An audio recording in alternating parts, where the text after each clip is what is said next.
ஜோதி, உனக்காகத்தான் நான் காத்துக்கிட்டு இருந்தேன். உன்னை அந்த ஆளுங்க தானே அமிச்சாங்க? சொல்லு. இங்க பாரு, உனக்கும் எனக்கும் தான் பகை. என்னோட குடும்பத்தோட கிடையாது.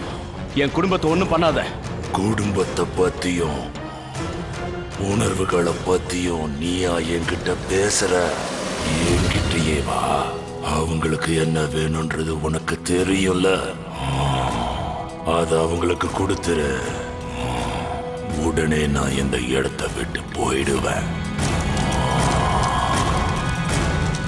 உன்னையும் உன் குடும்பத்தையும் நான் உயிரோட விட்டுறேன். அதுக்கப்புறம் என்னோட நிழல் கூட உன்னை அண்டவே அண்டாது. அவங்களுக்கு கொடுத்துரு. என்னோட தொல்லை இல்லாம காலத்துக்கு நீ முக்தி அடைஞ்சிடு. எத்தனை காலமா அந்த மந்திரவாதிங்க அந்த ரோகிணிய வித்யாவையும் அடையணும்னு நினைக்கிறாங்க தெரியுமா? ஆனா நீ போய் அந்த மந்திரவாதிகள்ட்ட சொல்லிடு. போய் சொல்லு. நான் என்னோட உயிரை கூட கொடுப்பேன். ஆனா இந்த ரோகிணி வித்யாவை தப்பான ஆளுங்க கையில விட நான் என்னைக்குமே சம்மதிக்க மாட்டேன்.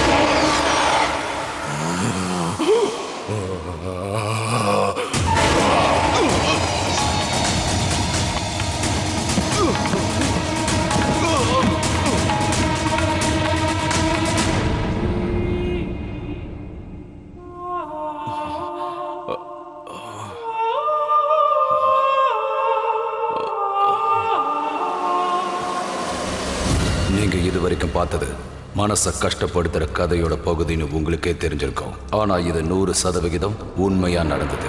யாராவது பிரேத ஆத்மாவை பார்க்க முடியும்னு நீங்க நம்புறீங்களா? இது ஒரு மனுஷனுக்கு தினசரி அவனோட வாழ்க்கையை நடத்த உதவும் நினைக்கிறீங்களா? ஆனா ராஞ்சில ஒரு வித்தியாசமான ஆள் ஒருத்தர் இருக்காரு.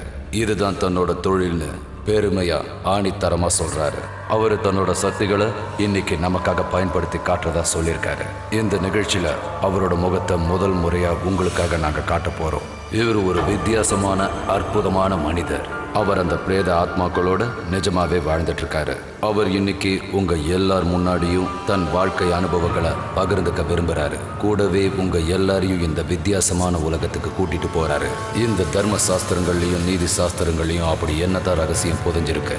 இந்த ரோஹிணி வித்யா என்றால் என்ன?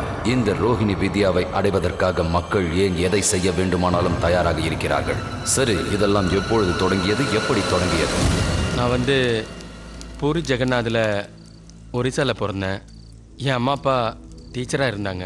யாராவது இறந்து போகிற மாதிரி இருந்தாங்கன்னா நான் உடனே அவங்களோட இன்ட்யூஷன்ஸ் எனக்கு உடனே தெரிய ஆரம்பிச்சிடும். எனக்கு தெரிஞ்ச வரைக்கும் ஆத்மாக்கள்லாம் ஏதாவது ஒரு மனுஷனுக்குள்ள கையை விட்டு உறுப்புக்களை வெளியே எடுத்துரும். அப்புறம் சில நாள் கழித்து என்ன ஆகும்னா அதே உறுப்புக்களில் ஏதாவது ஒரு நோயோ பிரச்சனையோ உருவாக ஆரம்பிக்கும். அப்புறம் அந்த ஆள் இறந்துடுவார். 6 வயசு பையன் ஒரு முறை படிக்கட்டிலேருந்து ராத்திரி கீழே விழுந்துட்டான்.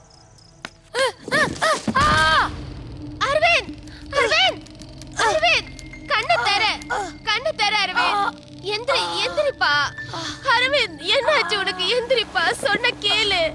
அரவிந்த், என்னாச்சுப்பா உனக்கு? அரவிந்த், அரவிந்த், கண்ணு தர, கண்ணு தரப்பா, எந்திரி, நான் சொல்றது கேளு. அரவிந்த், என்ன பாருப்பா, அம்மா பாரு, எந்திரிப்பா. அரவிந்த், கண்ணு திறந்து பாருப்பா. அரவிந்த், அரவிந்த், எழுந்திருப்பா, சொன்ன கேளுப்பா. அரவிந்த், அரவிந்த்.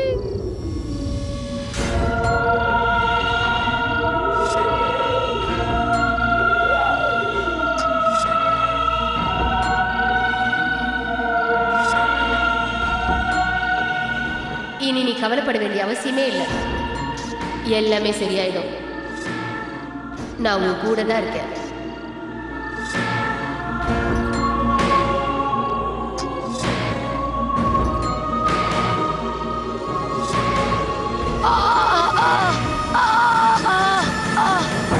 வலி ரொம்ப அதிகமாக இருந்தது. எனக்கு நினைவு திரும்பும்போது நான் என்னோட அம்மாவோட மடியில் இருந்தேன். அரவிந்த், உனக்கு ஒன்னும் ஆகலையே? நல்லாயிடுச்சா? அரவிந்த், இங்க பாருப்பா, அம்மா பாரு. உனக்கு ஒன்னும் ஆகல? அம்மா அங்க யாரோ தெரியறாங்க.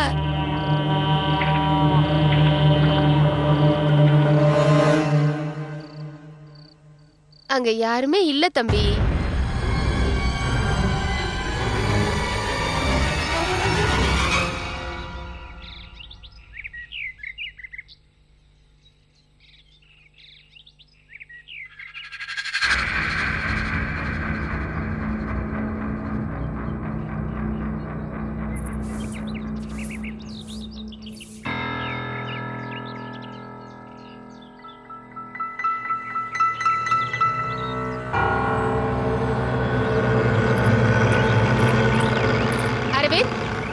என்ன பண்ணிட்டு இருக்க அரவிந்த்? நீ ஏன் இப்படி பண்ற? நீ ஏன் படிக்க மாட்டேங்கிற சொல்லு. உன்னை அடிச்சாதான் புத்தி வரும்னு நினைக்கிறேன்.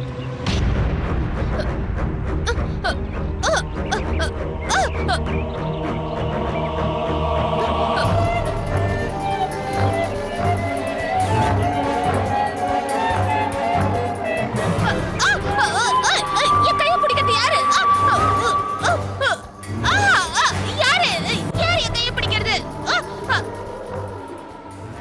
அரவிந்த் வந்து என்னோட பெரிய பையன். அவன் தேவியோட ஆசீர்வாதத்தோட இந்த உலகத்துல வந்து பிறந்திருக்கான்னு நாங்க நம்புறோம். அவன் சின்ன வயசுல இருந்தே சில விஷயத்துல ஆப்சென்ட் மைண்டடா தான் நடந்துப்பான். அதே சமயத்துல படிப்புல அவன் கவனம் செலுத்த மாட்டான். நிறைய முறை அவனை நான் அடிச்சு கூட இருக்கேன். ஒரு நாள் அவனை இந்த மாதிரி கோவப்பட்டு அடிக்கும் போது என் கையை யாரோ திடீர்னு பிடிச்ச மாதிரி இருந்தது. அதே மாதிரி என் கனவுல ஒரு பொம்பளை வந்து இவனை அடிக்காதன்னு சொல்லிட்டே இருந்தா. அது ஆச்சரியமா இருந்தது. இதெல்லாம் பார்க்கும்போது எனக்கு எதுவுமே புரியாம இருந்தது. இது பிரம்மையா இல்ல நிஜமாவே நடக்குதானே தெரியல. ஆனா இப்ப யோசிச்சு பார்க்கும்போது எனக்கு என்னவோ கொஞ்சம் பயமாவே இருக்கு. வித்தியாசமானவனா இருப்பானோன்னு எனக்கு தோணுது. ஏன்னா எல்லார விட இவன் தனியா தெரிவான். ஒரு 10-11 வயசு இருக்கும்போது நான் வீட்டுல தேவியோட படங்களை எல்லாம் வச்சு பூஜை பண்ணிட்டு இருப்பேன். அப்போ தேவி துர்கை அம்மனுக்கு பூவெல்லாம் கட்டி மாலையெல்லாம் போடுவேன். இவன் போட்டோ முன்னாடி நின்று அம்மா அம்மான்னு சொன்னானா உடனே அந்த மாலையெல்லாம் இவன் கையில வந்து விழுந்துரும். அதோட இவனுக்கு கோயில்ல இருந்தும், அதான் இங்க பக்கத்துல இருக்க அந்த கோயில், அந்த அம்மா பிரத்யங்கரா தேவி, அவன் அந்த அம்மன் கோயில்ல கூட போய் ரொம்ப நேரம் பூஜை பண்ணிட்டு தான் வீட்டுக்கு வருவான். அப்படிதான் ஒரு தடவை அங்க பூஜை பண்ணிட்டு இருக்கும்போது அந்த அம்மா கழுத்துல இருந்த மாலை இவன் கையில அப்படியே வந்து விழுந்துருச்சு.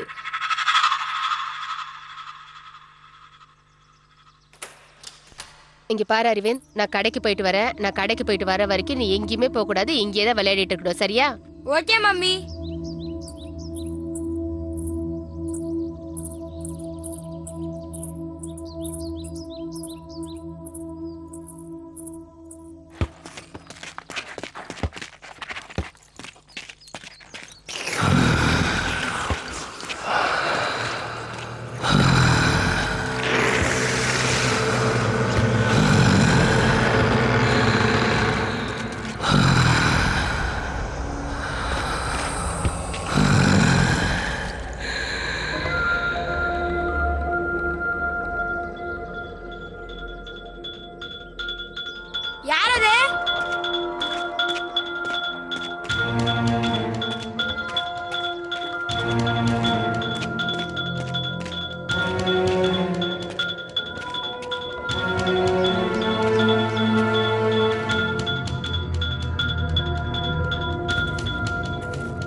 அரவிந்த், அரவிந்த், இவ எங்க போயிட்டா? அரவிந்த் எங்க போனானே தெரியலையே. அரவிந்த் இவ இப்படிதான் எப்ப பாரு எங்கேயாவது ஓடிடுவான்.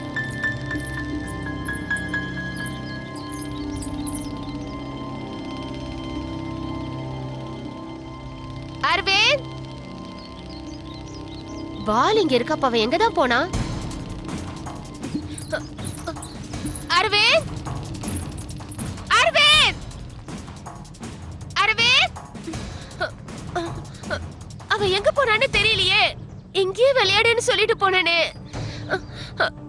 அவன் யார் வீட்டுக்காவது போயிருப்பானா? போன் பண்ணி பார்க்கலாம். அரவிந்த்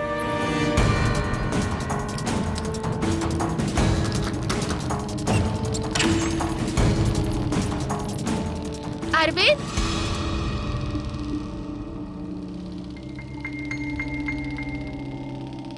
என்னாச்சு உனக்கு? இவன் உள்ள எப்படி வந்தா? நான் வெளியில பூட்டிட்டு இல்ல போனேன்.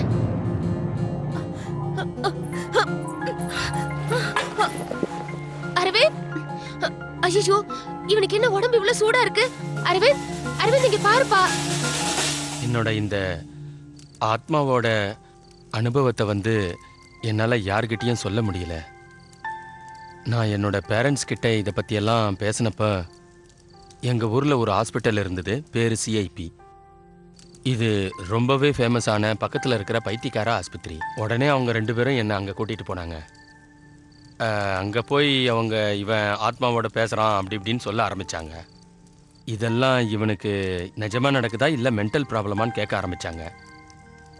அப்போ டாக்டர் பாணிக்கரா இருந்தார். அவர் என்ன சொன்னார்னா, இவன் பிரெயினில் எந்த விதமான கோளாறும் இல்லை, இவனுக்கு சில வைட்டமின்ஸ்லாம் எழுதி தரேன் அப்படின்னு சொல்லி என்னை வீட்டுக்கு போக சொல்லிட்டாங்க. இந்த அரவிந்த் இந்த ஆத்மாக்கள்லாம் தன்னை பாதுகாப்பாக வச்சிருக்கிறதா உணர்ந்தான். இந்த ஆத்மாக்களோட சேர்ந்து இன்னும் சில பேர் அவனை பாதுகாப்பாக வச்சிருக்கிறதா நினைச்சான். தீய சக்திகள் கிட்ட இருந்து தன்னை பாதுகாக்கிறதாவும் நம்பினான். இது வெறும் ஒரு ஆரம்பம் தான்றது அந்த சின்ன மூளைக்கு எட்டல. ஏன்னா ஆத்மாக்கள் அவங்களோட உலகத்துல இவனுக்கு வேற ஒரு வேலை வச்சிருக்காங்கன்றத அவன் உணரல. அவனுக்கு இந்த வித்யா கிடைச்ச உடனே இந்த ஆத்மாக்களையும் அவங்களோட உலகத்தோட பயங்கரத்தையும் உணர ஆரம்பிச்சான்.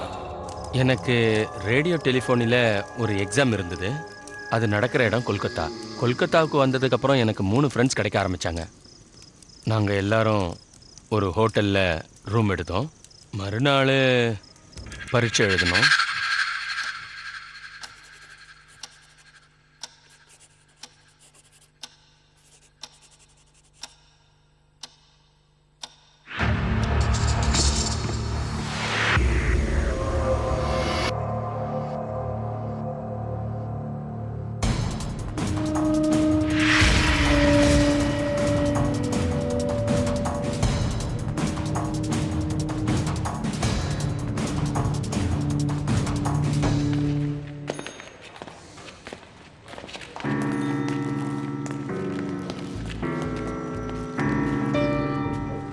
என்னாச்சு அரவிந்த், ஏன் இவ்வளோ சோகமாக இருக்க?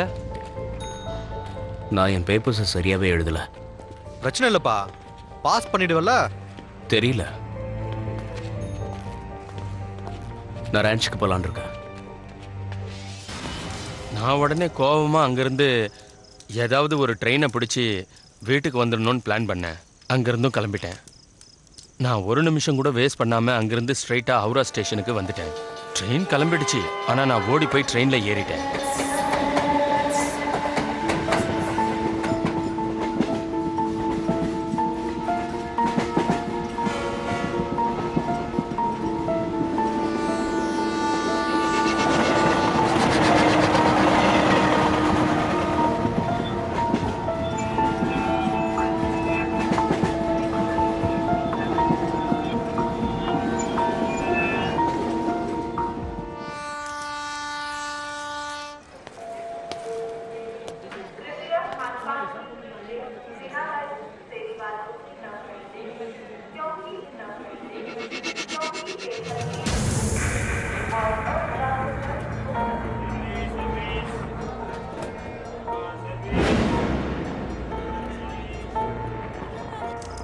நான் காலையில் தூக்கத்திலிருந்து எந்திரிச்சு பார்த்தப்ப கவுஹாட்டி ஸ்டேஷன்ல இருந்தேன். ஆனால் நான் டிக்கெட் எடுத்தது என்னவோ ராஞ்சி ஸ்டேஷனுக்கு.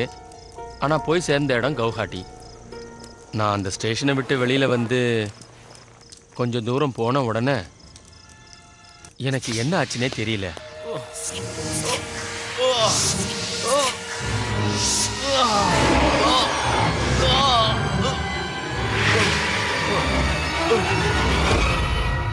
என்னோட தலை ரொம்ப வலிக்க ஆரம்பிச்சது. அப்புறம் நான் ஒரு பாழடைஞ்ச கோவில் முன்னாடி நின்றேன்.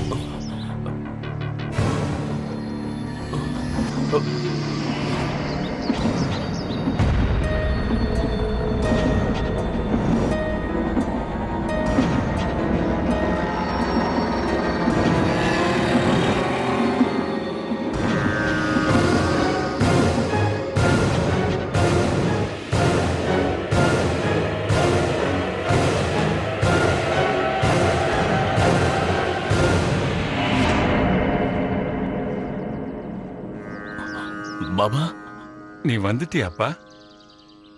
இவ்வளவு நாள் எங்க போயிருந்த? இந்தா. இது இது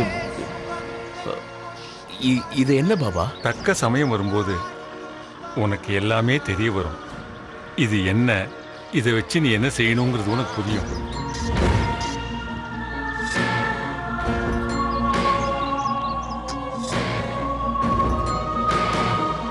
அந்த கவுஹாட்டி ஊரு எனக்கு ரொம்ப புதுசு. அந்த ஊர்ல எனக்கு யாரையுமே தெரியாது.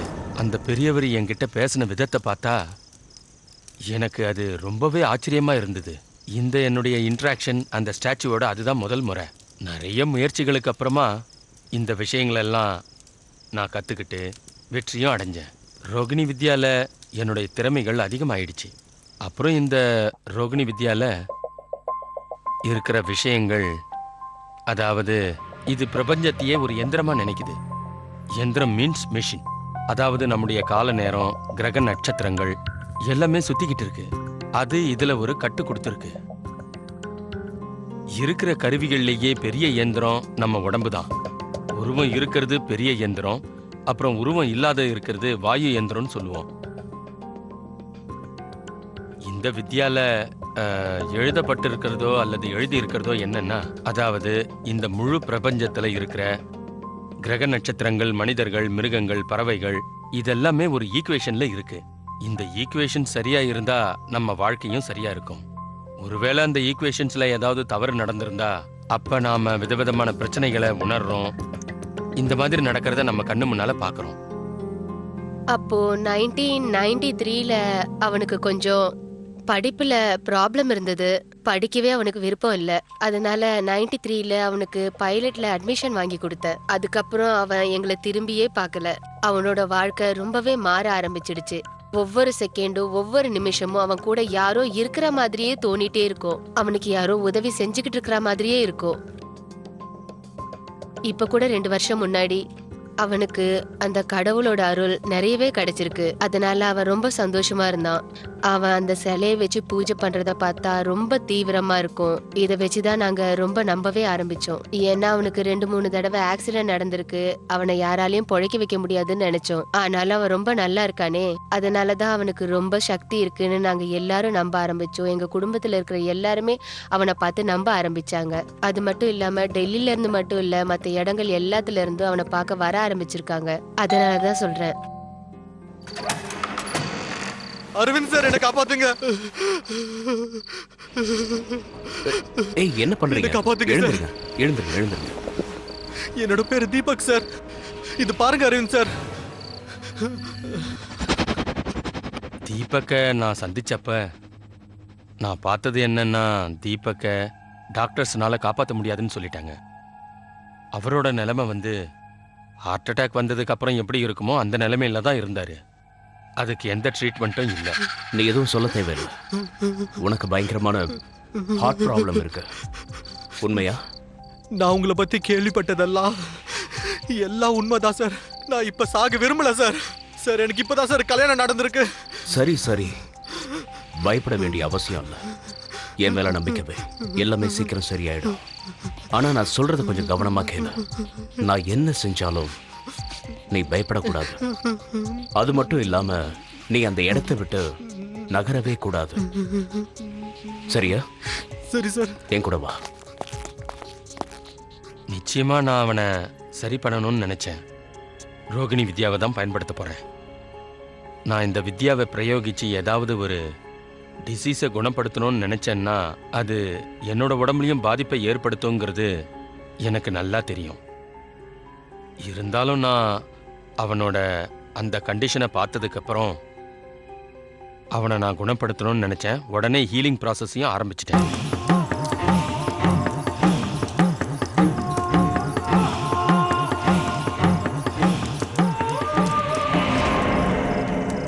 என்னோட பேர் தீபக் சுனேஜா. இப்போ நீங்கள் பார்க்குற லேடிஸ் கார்மெண்ட்ஸ் ஒர்க்கை தான் நான் பார்த்துட்டு இருக்கேன். லேடிஸ் கார்மெண்ட்ஸ்லாம் எப்பவுமே விற்கும்போது விலை சம்மந்தமாக நிறைய வாக்குவாதம் நடக்கும். பிப்ரவரி 7ஆம் தேதி அன்னைக்கு நான் ஒரு கஸ்டமரை டீல் பண்ணிட்டு இருந்தேன். என்கிட்ட விலை சம்மந்தமாக அவங்க பேசிகிட்டு இருந்தாங்க. அப்படி பேசிகிட்டு இருக்கும்போது என்னோட ப்ரெஷர் திடீர்னு ஏற ஆரம்பிச்சிருச்சு. அப்போ இந்த ஊர்லேயே மிகப்பெரிய ஹாஸ்பிட்டலான அப்போலோ ஹாஸ்பிட்டலுக்கு நான் போனேன். நான் அங்கே போனப்போ அவர் எனக்கு, அதாவது பிப்ரவரி 16ஆம் தேதி அன்னைக்கு, உடனே ஒரு இசிஜி அது இதுன்னு எடுத்தார். அதுக்கப்புறம் என்னோட ஹார்ட்டோட நிலைமை ரொம்ப மோசமாக இருக்குன்னு சொன்னார். ரிப்போர்ட் கூட என்கிட்ட இருக்கு, நீங்கள் வேணால் பாருங்களேன். உடனே அவர் மறுநாள் காலையில் வந்து அட்மிட் ஆகிடுங்கன்னு சொன்னார். ஏன்னா பிளாக்கும் இருக்கலாம்னு சொன்னார். ஒரு ஆன்ஜியோகிராஃபி பண்ணி பார்க்கலாம், பிளாக் ரிலீஸ் ஆச்சுன்னா ஆன்ஜியோபிளாஸ்டும் பண்ணலாம், ஆனால் அது ரொம்ப ரிஸ்கின்னு சொன்னார். உடனே நான் வீட்டில் இதை பற்றி பேசும்போது வீட்டில் என்ன சொன்னாங்கன்னா இன்னொரு கார்டியாலஜிஸ்ட்டை கன்சல்ட் பண்ணலான்னு சொன்னாங்க. அதுக்கு நடுவில் நான் அரவிந்த் சார் ஏற்கனவே பார்த்துருக்கேன். அப்புறம் என்ன சொன்னாங்கன்னா அவரையே நீ போய் பார்க்கக்கூடாதுன்னு சொன்னாங்க.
நாலு நாளைக்கு அப்புறம் நீ போய் உன்னோட ஹார்ட்டை செக் பண்ணிட்டு வந்துடு. மறுபடியும் செக்கப்பா? சரி அரவிந்த் சார். அதுக்கப்புறம் எனக்கு நிறைய ரிலீஃப் கிடச்சிது. அடுத்த பெஸ்ட் கார்டியாலஜிஸ்ட் வந்து அமீனன் நாராயணன். அவரை போய் பார்த்தேன். அவரும் டெஸ்ட் பண்ணார், ரிப்போர்ட்டை கொடுத்தாரு. நீங்கள் வேணால் பாருங்கள், அந்த 2 ரிப்போர்ட்டுக்கும் நிறைய வித்தியாசங்கள் இருக்குது. அவர் இசிஜி எடுத்தார், என்னென்னமோ டெஸ்ட்லாம் பண்ணார். அப்புறம் ஃபைனலி உங்கள் ஹார்ட்டில் எந்த ப்ராப்ளமும் இல்லைன்னு சொன்னார். எந்த ஒரு ஹார்ட் ப்ராப்ளமும் இல்லைன்னு சொன்னார். இன்னையோட கிட்டத்தட்ட 7 மாதம் ஆயிடுச்சு. இந்த ரிப்போர்ட் படி என்னோட கண்டிஷனை பார்த்தா இந்த கண்டிஷனில் ஹார்ட் ட்ரீட்மெண்ட்டாங்கிறது பாசிபிளே இல்லைன்னு சொன்னாங்க. அதுவும் வித்தின் 2 or 3 டேஸில் ஹார்ட் ப்ராப்ளம்லாம் சால்வ் ஆகுது. இதை என்னோட லக்குன்னு சொல்லலாம், ட்ரீட்மெண்ட்டுன்னு சொல்லலாம். அது மட்டும் இல்லாமல் இதில் எனக்கு முழு நம்பிக்கையும் இருக்குது. ஏன்னா நான் அதை ஃபீல் பண்ணியிருக்கேன். எப்பெல்லாம் அரவிந்த் ஒருத்தரோட நோய்களை குணப்படுத்துகிறாரோ அப்பெல்லாம் அவருக்கு உடம்பு முடியாமல் போயிடுது, ரொம்பவே பலவீனமாயிடுறாரு. கொஞ்சம் கொஞ்சமாக அரவிந்தோட இந்த கலை வெளியே தெரிய ஆரம்பித்த உடனேயே அவர் பேராசைகளை சந்திக்க ஆரம்பிச்சாரு. அரவிந்த் இந்த கொடூரமான யதார்த்தத்தை சந்திக்க வேண்டியதா இருந்தது. அதாவது இந்த ஆத்மாக்களோட உலகத்துல நல்ல ஆத்மாக்கள் மட்டும் இருக்கிறது இல்ல, எங்க நல்லது இருக்குமோ அங்க கெட்டதும் இருக்குன்றத அவர் புரிஞ்சுக்கிட்டாரு.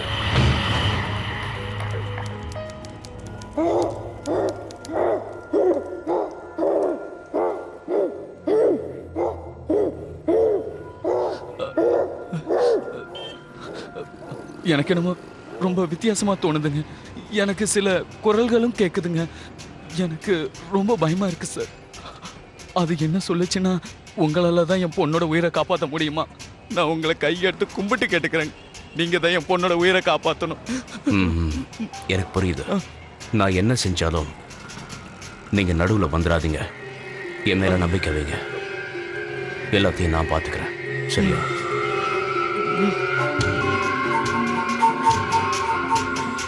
அங்கே நான் பார்த்தது ஒரு குழந்தை. அது ரொம்ப கஷ்டப்பட்டுக்கிட்டு இருந்தது, வாழ்வா சாவான்னு போராடிக்கிட்டு இருந்தது. அதை பார்த்துட்டு என்னால் தாங்க முடியல. உடனே நான் என்னோட ரோகிணியோட ஸ்டிக்ஸை எடுத்து உடனே நான் என்னோட வேலையை ஆரம்பித்தேன். அதை வச்சு தான் நான் அந்த பொண்ணை குணப்படுத்தினேன்.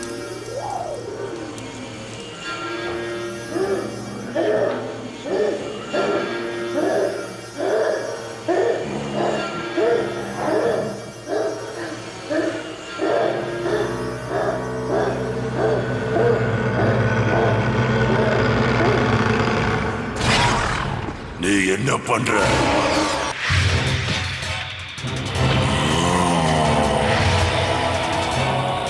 இத்தனை காலமா நான் உனக்காக தான் காத்துக்கிட்டு இருக்கேன்.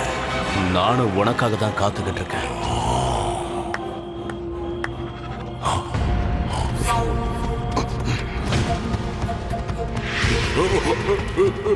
நீ என்ன பண்ற? நிறுத்திடு. இதனால உனக்கு என்ன ஆக போகுது? எங்க என்ன நடக்குது? என்னை யாராலும் எதுவும் செய்ய முடியாது. என்னை யாராலையும் அடிச்சு வைக்க முடியாது. யாராலையும் முடியாது. இந்த மந்திர தந்திரங்களோட சக்தி எல்லாம் ஒண்ணும் பண்ண முடியாது. இன்னிலிருந்து நீ என்னோட எதிரி. நான் மறுபடியும் உன்னை தேடி வரதான் போறேன். வருவேன். ஞாபகம் வச்சுக்க. இதிலிருந்து நீயும் உன் குடும்பமும் நல்லாவே இருக்க மாட்டீங்க.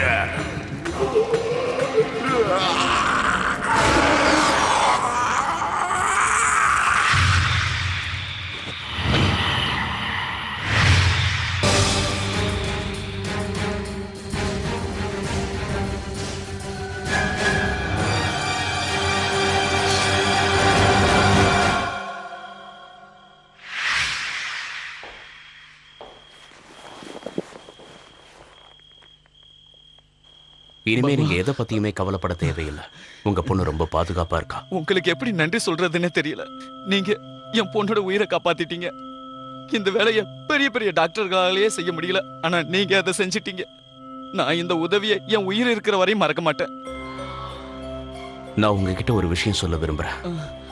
இங்க நடந்த எதையுமே உங்க பொண்ணுகிட்ட நீங்க சொல்லாதீங்க. அவ இது எல்லாத்தையுமே நம்பி தேவையில்லாம பயந்துற போறா. சரிங்க. அந்த நேரத்தில் சில தந்திரம் பண்ணுறவங்க கருப்பு துணி போட்டுக்கிட்டு இருக்காங்க. என்னை வந்து பார்த்து இது பிரசாதம்பா, இதை எடுத்துக்கோன்னு சொன்னாங்க.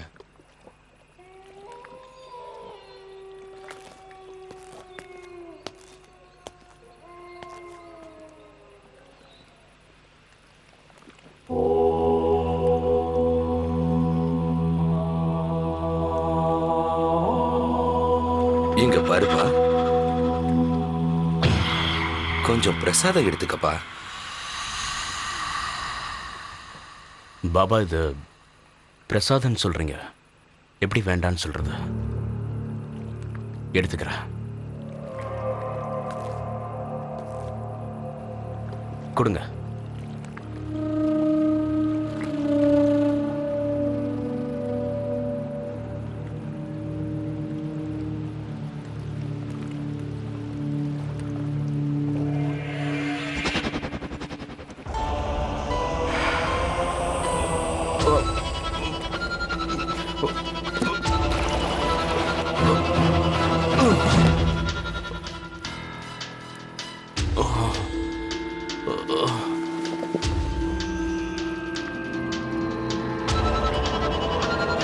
அப்போ நான் அந்த பிரசாதத்தை சாப்பிட்ட உடனே எனக்கு எதுவுமே ஞாபகம் இல்லை.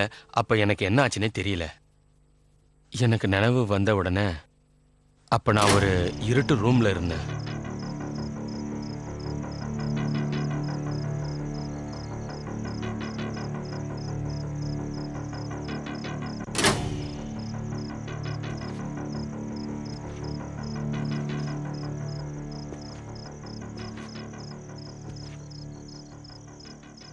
சொல்லு, ரோகிணி வித்தைய பத்தி சொல்லு. அதோட விதிமுறைகளை சொல்லு. அதை எப்படி பிரயோகப்படுத்தணும்னு சொல்லு. நீங்க சொல்ற ரோகிணி வித்யாவை பத்தி எனக்கு எதுவுமே தெரியாது. நம்புங்க, எனக்கு எதுவுமே தெரியாது. எனக்கு நல்லா தெரியும். உனக்கு இன்னைக்கு இந்த சக்தி அந்த வித்யானால தான் கிடைச்சதில்லை. அதோட நீ அந்த சக்தியை பத்தி இன்னைக்கு எனக்கு சொல்லிதான் ஆகணும். அதோட ரகசியத்தை பத்தி சொல்லிதான் ஆகணும். நீ எந்த சக்தியை பத்தி பேசிட்டு இருக்க? இங்க பாரு, நீ ஏதோ தப்பா புரிஞ்சிட்டு இருக்க. எனக்கு எதுவுமே தெரியாது.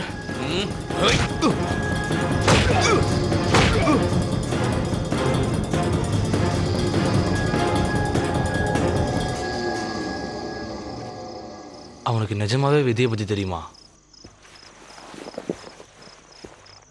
இங்க பாத்தியா, இதுதான் அதுக்கு சாட்சி. இத சாதாரண ஒரு மனுஷனால செய்ய முடியுமா? இதுக்குள்ள ஒரு ஆத்மாவை அடைச்சு வச்சிருக்கான்.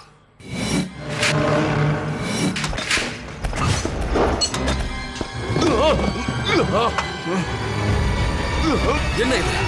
இவ கூட யாரோ இருக்காங்க.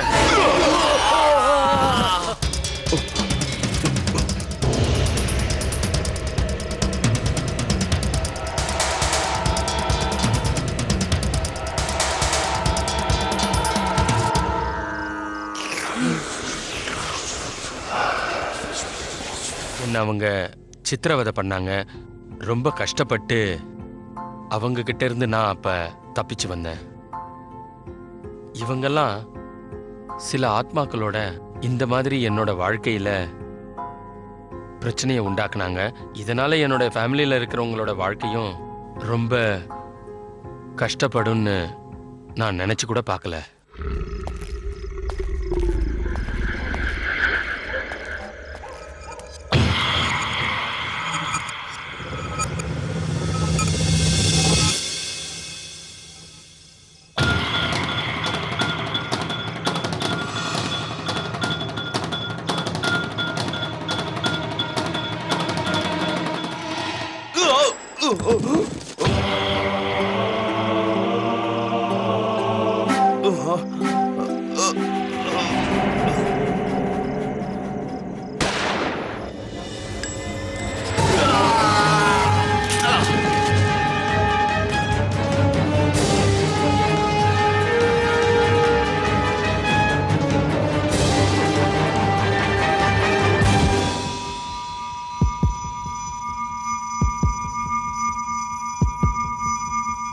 எதிர்த்தாப்பெல்லாம் நின்றுக்கிட்டு சுட்டாங்க. அங்க நான் உணர்ந்தது என்னன்னா, ஒரு ஷேடோ, பிளாக் ஷேடோ, அது என் முன்னாடி வந்துச்சு. அதுக்கப்புறம் என்ன ஆச்சுன்னு எனக்கு தெரியல. இது ஒரு 5 வருஷத்துக்கு முன்னாடி நடந்த கதை. என்னோட மனைவி பிரெக்னண்டா இருந்தாங்க. ஒரு நாள் ராத்திரி நான் வழக்கம் போல பூஜை பண்ணிக்கிட்டு இருந்தேன். பூஜை பண்ணும்போது எனக்கு என்ன தெரிஞ்சதுன்னா, எந்த தந்திரவாதிங்க கிட்ட இருந்து நான் தப்பிச்சு வந்தனோ அதே தந்திரவாதிகளால, சில பேட் ஸ்பிரிட்ஸ், கெட்ட ஆத்மாக்களால என்னோட குழந்தைய அட்டாக் பண்ண அனுப்பியிருக்காங்க. ஐயோ வேண்டாம், சொன்ன கேளு. இல்ல, என்ன விட்டுடு, என்ன விட்டுடு, என்ன காப்பாத்துங்க ஜோதி, என்ன காப்பாத்துங்க. வேண்டாம் வேண்டாம் வேண்டாம், சொன்ன கேளு, என்ன விட்டுடு. ஐயோ, என்ன காப்பாத்துங்க, என்ன காப்பாத்துங்க ஜோதி, காப்பாத்துங்க. அரவிந்த், நம்ம குழந்தைய காப்பாத்துங்க, என்ன காப்பாத்துங்க அரவிந்த்.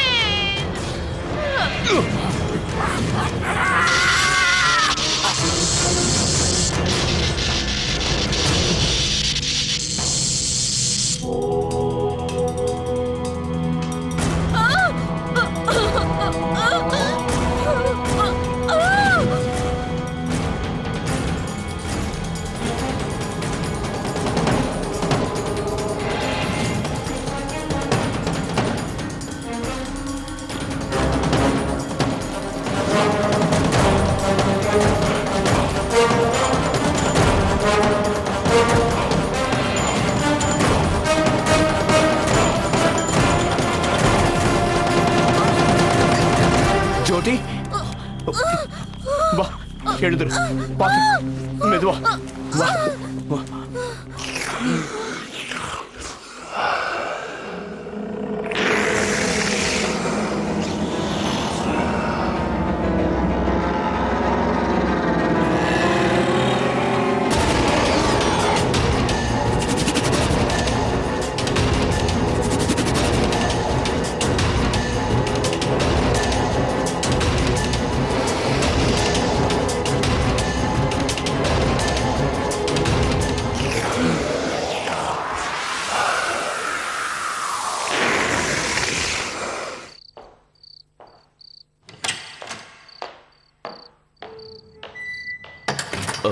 டாக்டர் சார், என்னாச்சு? I'm sorry Aravind sir. உங்கள் ஒய்ஃபை காப்பாற்றுறது ரொம்ப கஷ்டம். உங்கள் ஒய்ஃப்க்கு ஏற்பட்ட சில காம்ப்ளிகேஷன்ஸ்னால உங்கள் குழந்தை டெலிவரி ஆக மாட்டேங்குது. இந்த மாதிரி கேஸை நான் வாழ்க்கையில் முதல் முறையாக பார்க்குறேன். டாக்டர், நீங்கள் என்ன சொல்கிறீங்க? I'm sorry Aravind. Doctor sir,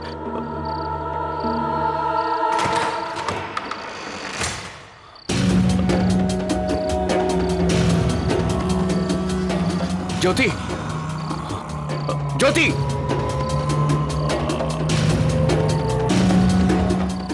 ஜோதி,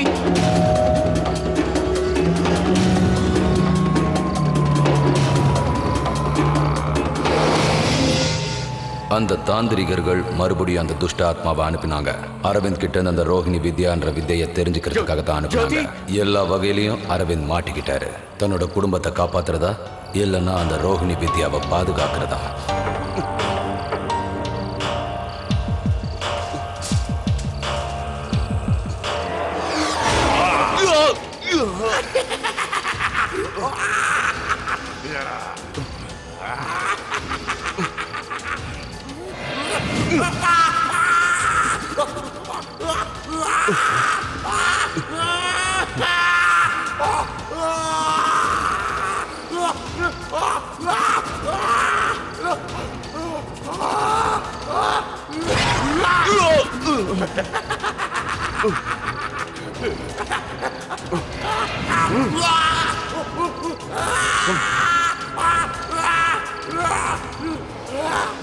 இங்க பாரு, இங்க பாரு.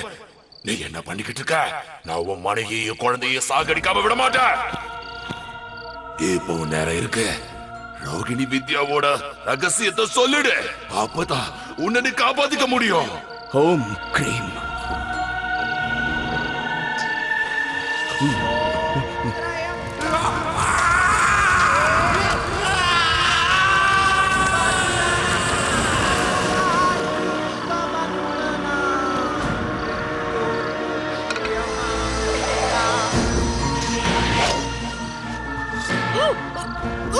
ஜோதி, இரு. Doctor, doctor, doctor.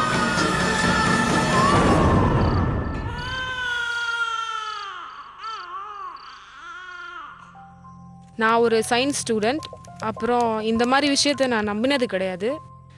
என் ஃப்ரெண்ட்ஸ் கூட அப்பப்போ சொல்லுவாங்க, மோதிரம் போட்டுக்கோ, அதை போட்டுக்கோன்னு சொல்லுவாங்க. ஆனால் நான் அதெல்லாம் மூட நம்பிக்கைன்னு நினச்சிட்டு இருந்தேன். பட் ஆனால் நான் இது எல்லாத்தையும் நம்புகிற சூழ்நிலை உருவாகிடுச்சு. நான் நம்பிட்டும் இருக்கேன். இது ஒரு ஆத்மா தான். இது எல்லாருக்குமே நடக்கிறது தான். அரவிந்துங்கிறவர் அவர் இருக்கார் இல்லையா, அவர் சின்ன வயசுல இருந்தே இந்த லைன்லயே இருந்திருக்காரு. அதோட அவருக்கு அந்த சிலையும் கிடைச்சிருக்கு. அவர் அங்க போனதுக்கு அப்புறம்தான் இந்த பெரிய சித்தி பிராப்தமாயிருக்கு. அவரோட குரு இருந்தாரு. அவரு இந்த உலகத்தை விட்டே போகிறதுக்கு இருந்தாரு. அப்போ எல்லாத்தையும் இவர்கிட்ட கொடுத்துட்டு போயிட்டாரு. இப்போ இவர்கிட்ட எல்லாமே இருக்கு. தேவி, தேவதைங்க, ஜீனி, ஏஞ்சல், அது எல்லாமே இவர்கிட்ட இருக்கு. அவர் இதை வச்சு வேலையும் பண்றாரு. என்னோட உடம்பு சரியில்லாம போனப்ப அந்த அரவிந்த் இங்க வந்தாரு. வந்து என்னை சரி செஞ்சாரு. என்னோட காலு உடஞ்சி போச்சு. அதிலிருந்து கொஞ்சத்தை மட்டும்தான் வெட்டி எடுத்தாரு. அதுக்கப்புறம் சரி ஆயிடுச்சு. மேஜிக் மேஜிக் மட்டும் இல்லைன்னு வச்சுக்கோங்க, அந்த கெட்டது நம்மளையே தாக்கிடும். அந்த கெட்டது என் காலிலேயே பட்டுடுச்சு. அதை அவர் தான் சரி பண்ணாரு. எங்களோட பேரனாமல் எக்ஸ்பர்ட் பீனு சந்தல் என்ன சொல்றாங்கன்னா, ரோஹிணி வித்யா மிகவும் சக்தி வாய்ந்த மந்திரம்னு சொல்றாங்க. அது ஒருத்தர்கிட்ட இருக்கும்போது பெரிய பெரிய வேலைகள் எல்லாம் ரொம்ப சாதாரணமா செய்யலாம்னு சொல்றாங்க. ஆனா இது கிடைக்க கஷ்டப்படணும். சில சமயங்கள்ல கடின உழைப்புக்கு பிறகும் இது கிடைக்காம கூட போகலாம். அதனால நிறைய பேர் இதை ஆக்கிரமிக்க முயற்சி செய்யறாங்க. அதை கெட்ட வழியில பயன்படுத்தவும் நினைக்கிறாங்க. பயத்தின் உச்சகட்டம்.